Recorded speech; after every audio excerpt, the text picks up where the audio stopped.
नमस्कार साथियों, मैं आपका स्वागत करता हूँ हमारे इस यूट्यूब प्लेटफॉर्म पे, जहाँ हम आपको बताने वाले हैं मध्य प्रदेश की कुछ ऐसी प्रमुख नदियों के बारे में जो आपके एग्जाम में आपकी हेल्प करेंगी। तो हम आपको बताने वाले हैं आज उत्तर की ओर प्रवाहित नदियाँ। मध्य प्रदेश का जो उत्तर का हिस्सा है,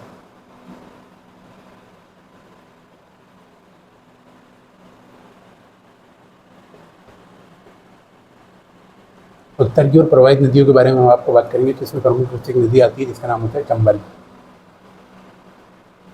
चंबल नदी है जिसकी आपकी जो लंबाई की अगर आप बात करें तो ये 965 किलोमीटर की लंबाई है। ठीक है, जानापाऊ पहाड़ी इन दोनों से निकलती है।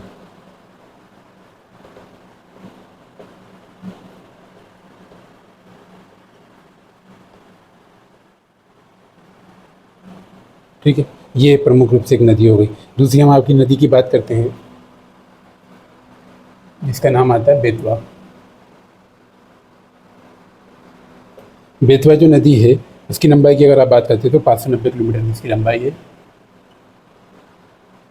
ठीक है, और इसका जो उद्गम अगर मैं आपकी बात करूं कि बेतवा नदी कहाँ से निकलती है, रायसेन का एक कुम्हार गांव है, वहाँ से निकलती है। कुम्हार गांव, रायसेन।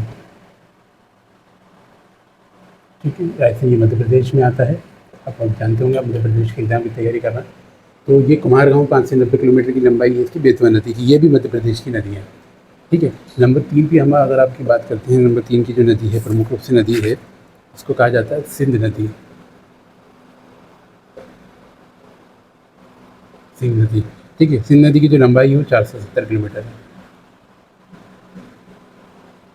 इसका उद्गम की अगर आप बात की जाए तो ये कहाँ से निकलती है, लटेरी है सिरोंज के अंदर एक, वहाँ से निकलती है। लटेरी तहसील एक जगह है सिरोंज में, वहाँ से निकलती है।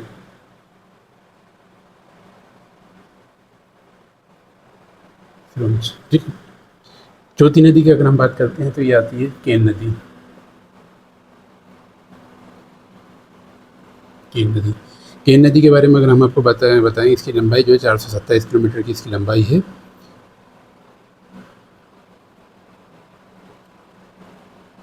कटनी एक जगह है, वहाँ से निकलती है, मध्य प्रदेश। ठीक है, यानी आपको मैंने आपको नदियाँ बताई हैं चंबल, बेतवा, सिंध और केन। ये प्रमुख रूप से ऐसी नदियाँ हैं जो मध्य प्रदेश की हैं, ये निकलती हैं और ये उत्तर की ओर प्रवाहित होती हैं। एक और इसके अंदर हम प्रमुख रूप से नदी की बात करेंगे जिसका नाम आता है टोंस।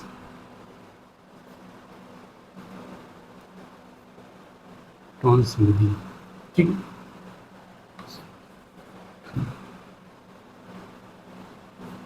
टोंस नदी की अगर आप बात की जाए, इसकी लंबाई के बारे में अगर आप बात की जाए तो लगभग ये किलोमीटर आप इसको मान सकते हैं। यानी इसका अभी तक एग्जैक्ट इसका लंबाई का अंदाज़ा नहीं है, तो मैं आपको बताना चाहूँगा कि लगभग ऑलमोस्ट एक लगभग 400 किलोमीटर के आसपास इसकी लंबाई आती है। ठीक है, और ये जो नदी निकलती है आपकी टोंस नदी, सतना में एक गाँव है जुलेरी गाँव, सतना के पास से निकलती है।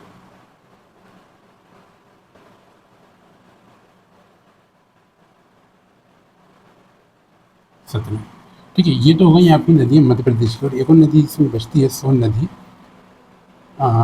सोन नदी भी उत्तर की ओर प्रवाहित होती है, लेकिन मैं आपको ये नोट करने वाली बात आपकी ध्यान रखनी चाहिए कि जितनी नदियाँ यानी चंबल, बेतवा, सिंध, केन, टोंस, ये सभी नदियाँ ऐसी हैं जो उत्तर की ओर प्रवाहित हो रही है, लेकिन जाके यमुना नदी मिल जाती है। जबकि मैं आपको एक जो बताने वाला हूँ छठी नदी, वो हमारी है टोंस नदी, सॉरी, वो है सोन नदी।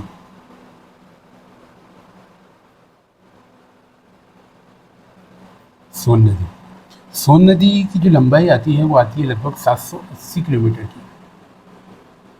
ठीक है, और इसका जो उद्गम है अमरकंटक में जो आपकी मेकाल श्रेणी है, अमरकंटक की मेकाल श्रेणी, वहाँ से निकलती है। अमरकंटक मेकाल श्रेणी,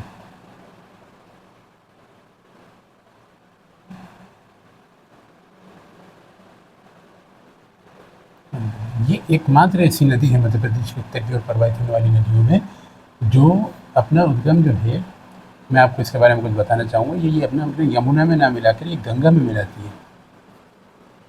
यानी आप इसको बोल सकते हैं कि गंगा नदी की सहायक नदी है। ठीक है, यानी गंगा की सहायक है। बाकी जितनी नदियाँ आप देख रहे हैं, यानी चंबल हो गई, बेतवा हो गई, सिंध हो गई, केन हो गई, टोंस हो गई, ये सभी नदियाँ यमुना की सहायक है, लेकिन ये एकमात्र ऐसी सोन नदी है जो आपकी, यानी कि आप कह सकते हैं ये गंगा की सहायक नदी है। ठीक है, तो ये आपको मैं आज बताया था, आपको उत्तर की ओर प्रवाहित नदियों के बारे में मैंने आपको इन शॉर्ट में बताया कि कौन कौन सी ऐसी नदियाँ हैं जो उत्तर की ओर प्रवाहित होती है।